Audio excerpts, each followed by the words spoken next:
Welcome back to Saturday Social. We are joined by Robbie and Ben. Right, Joe, there's been a lot of transfers doing early doors, isn't it? It is early doors. January transfer window is fast approaching. So is Christmas, by the way. It's coming soon quick, isn't it? Need to get those presents in. Anyway, that is a separate story. The likes of Gahey, Semenyo, Tony, being spoken about, gave us a little idea for this section. Yeah, absolutely. We're going to look at some of the biggest rumours we've seen so far ahead of that January window. And we're going to approach it from the player's perspective. Should that player stay at his current club in the January window, or should he go? We'll start with Antoine Semenyo because there's big rumours about him this week off the back of a David Ornstein article. £65 million release clause that becomes active.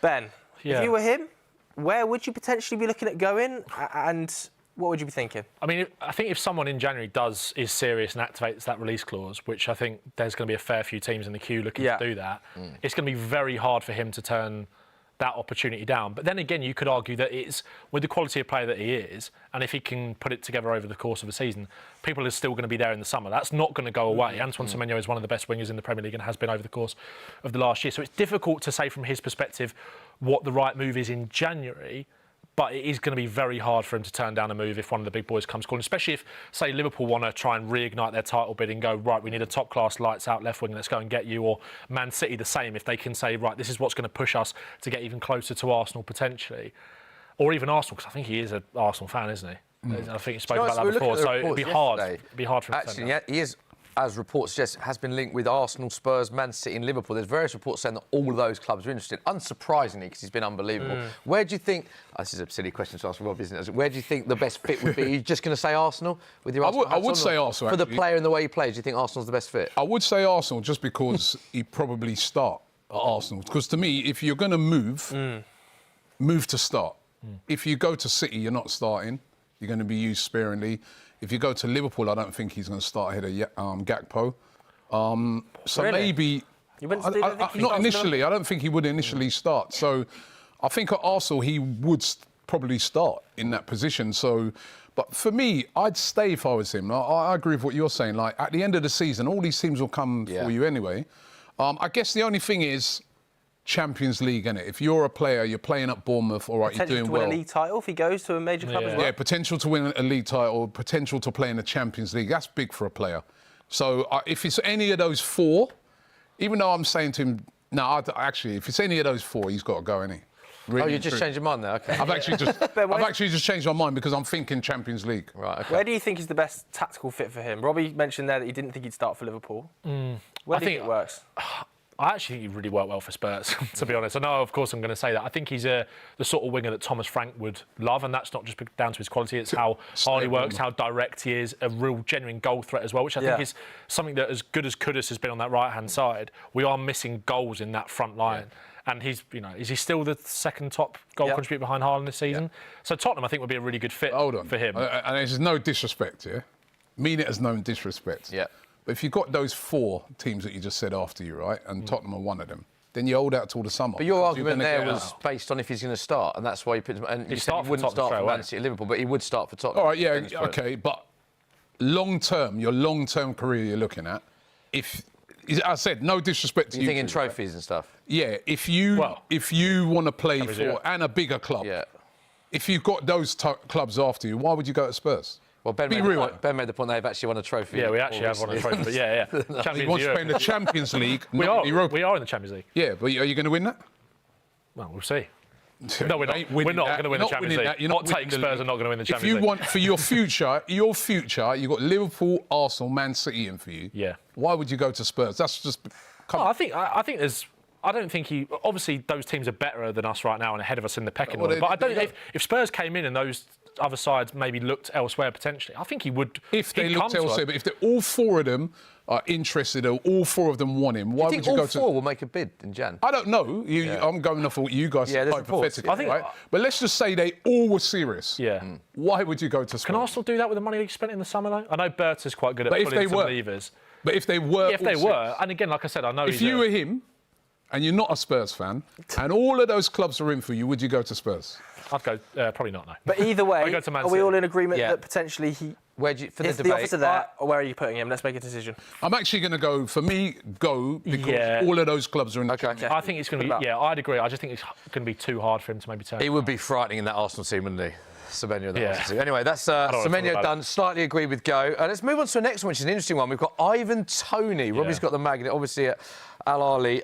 Linked with a potential move back. We know Thomas Frank has a relationship with him from his Brentford days.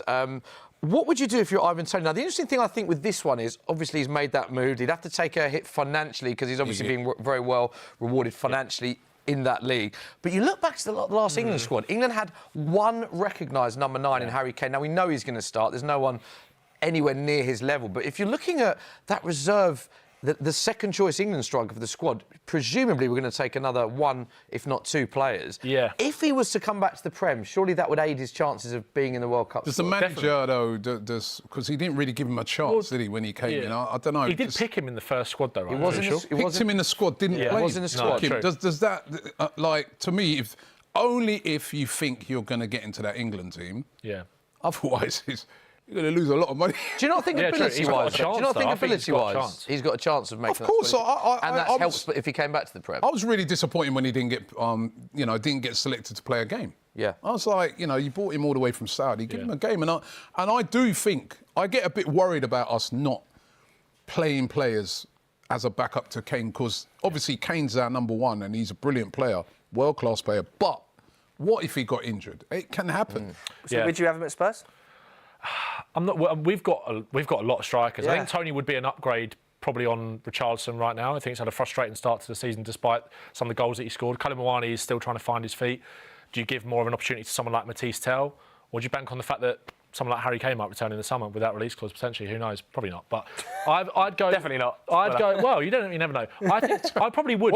Tony does know where the goal is, and I do think, like we saw from an England perspective, was it the Slovakia game where Bellingham scored the equaliser, the overhead kick in the Euros a couple of summers ago? Tony was instrumental when he came on in that game. He helped turn that game around. That's what I mean. And obviously we've got Watkins that we could potentially turn to as well, but he's only got 1 goal in 15 games so far this season.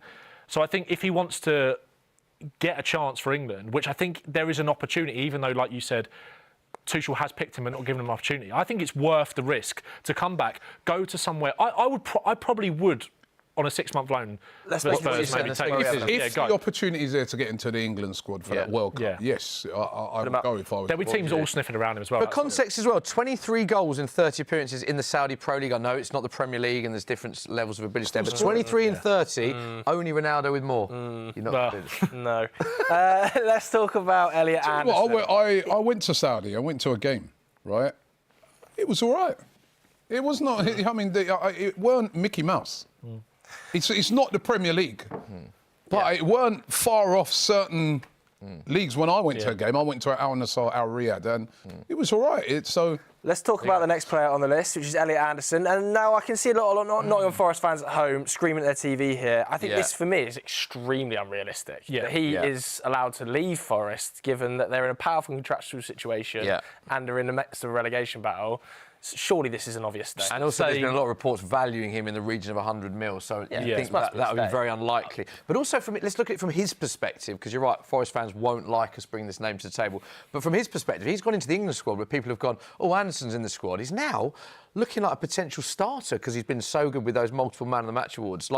Is the best fit for him to stay 100%. and nail that place? I think so. England team? Tuchel said, didn't he, that he sees Anderson and Rice like ahead of the other guys in that kind of pecking order at the moment. And I think Anderson, although Forest aren't in the best position right now, he's still going to be playing in Europe, still going to be playing in the Premier League week in, week out. He's still been outstanding for them. So why would you risk, even though I think there's a lot of teams in the Premier League that he would walk into at the moment with the skill set that he offers in terms of the line breaking, passing, but also hoovering the ball up, winning the ball back.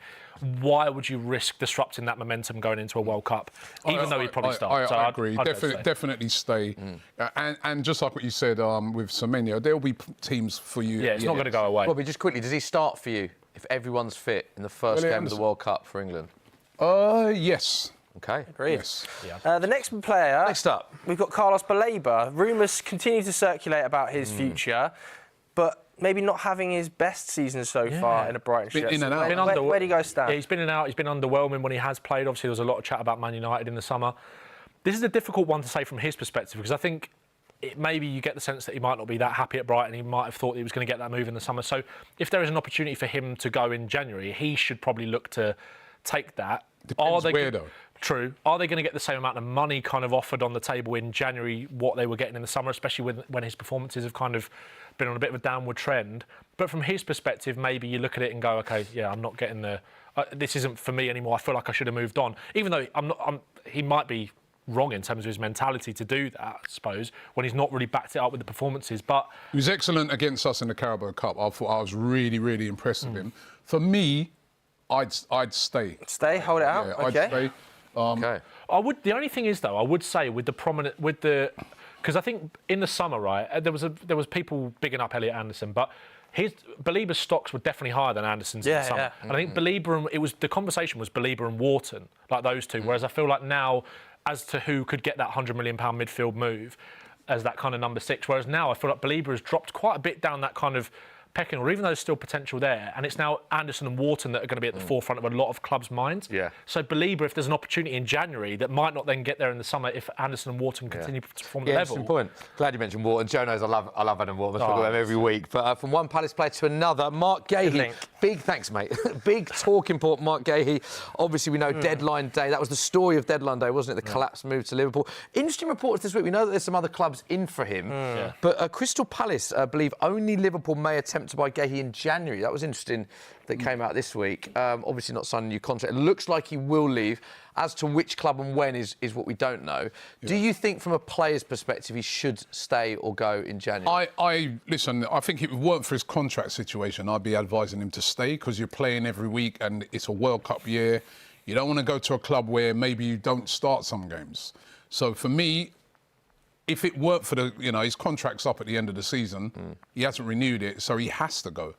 But otherwise, I would have said to him, stay, because it's this World Cup year, you want to be playing. But on that... He could just stay and leave for free. Yeah, I was going to say. Yeah. He could do, but I think Palace, they want the money in it. They don't want him to leave. They already said they don't want him leaving for free. Yeah. But from the players, this is from the players' perspective, don't forget. You're saying about he might not start another clubs, but the club that he's most heavily linked with is Liverpool. Surely he starts there. Does he? The interest you've got Konate and Van Dijk. I mean, if they hit form... I think in the way that Konate's been playing this season, I think Gahey would go in there. I think he's a bit more reliable, a bit more solid. I think Gahey would go in there and start. But I think from his perspective, like, the plethora of options, like you said, if Liverpool are going to be the only team that apparently want to buy him in January, he could have Bayern Munich, Real Madrid knocking at his door potentially for the summer. Yeah. Barcelona as like a pre-contract thing in Jan, because he'll have 6 months in Jan, right? So you could argue that he's better off, again, a little bit like Elliot Anderson, although the contract situations are different, just keeping that momentum going, guaranteeing first-team football every single week at Crystal Palace to potentially stick around for a bit. Yeah, but I think if he's definitely,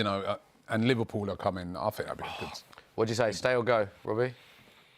Go. If it's Liverpool, that'll be a good... I reckon stay, I reckon stick around for 6 months. Should we give Robbie this one and Ben the next one? I can see it from that perspective. So yeah, go on, let's put him up. Robbie has the say on this one. Robbie, Any disagreement, we'll give you the one next one. Yeah, you go. Kobbie Mainoo next. Yeah. Rumours continue to circulate about his future. Obviously, not getting a lot of game time at Manchester United. Kind of competing with Bruno for that role, according to Ruben. Has to go, man. He needs to be playing football, doesn't he? I think that you could view it through the lens of like he needs to be playing football to have a chance of going to the World Cup. But I even think if he gets a good 6-month loan somewhere, I think he's probably too far down the pecking order for that. But I even just think from his own perspective, get back in the rhythm of playing every single week, because United are only in one competition.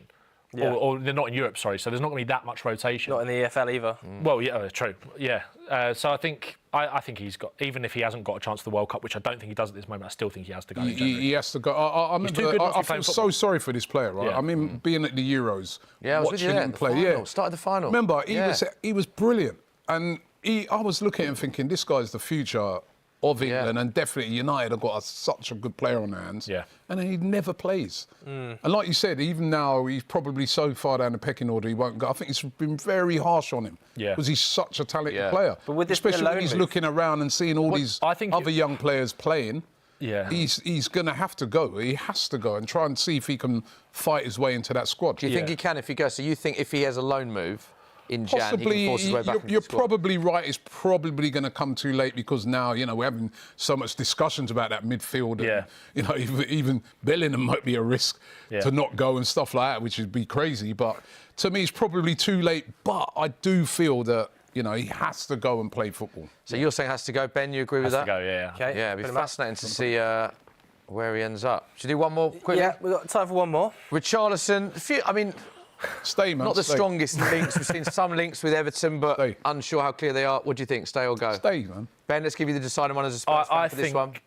I think he should probably. He doesn't look happy, I think, at the moment. I think if Spurs would be. He looked happy the other day when he took his shirt off. I think if Spurs were able to bring in another striker in January, I like Richarlison. I just don't think it's worked out to the level that we thought it was going to. He's chipped in with a few goals this season. He's been disappointing in terms of his overall play. He looks like he's cutting a frustrated figure on the pitch at the moment. If Spurs can bring in a striker, and maybe he could go. Like Everton need a number 9. And I feel like at home, he feels maybe a little bit more at home there. He's got great connection with the fans. Yeah. I would probably be looking to move on if I was him in January. We'll give you this one because we gave Robbie Gahey. So where do you go? I'm interested as to what you say. I'd keep Richarlison. I think I would probably look to keep him, but if we could get, say, Ivan Toney, for example, or someone else in January, I think. All right, we'll give you this one. That's a lot of striker options. Oh, there we have it. Wow. Okay, yeah. I mean, lots of January rumours bubbling away on the surface, so maybe we'll go back to some of these over the next couple of weeks in the future. Good shout.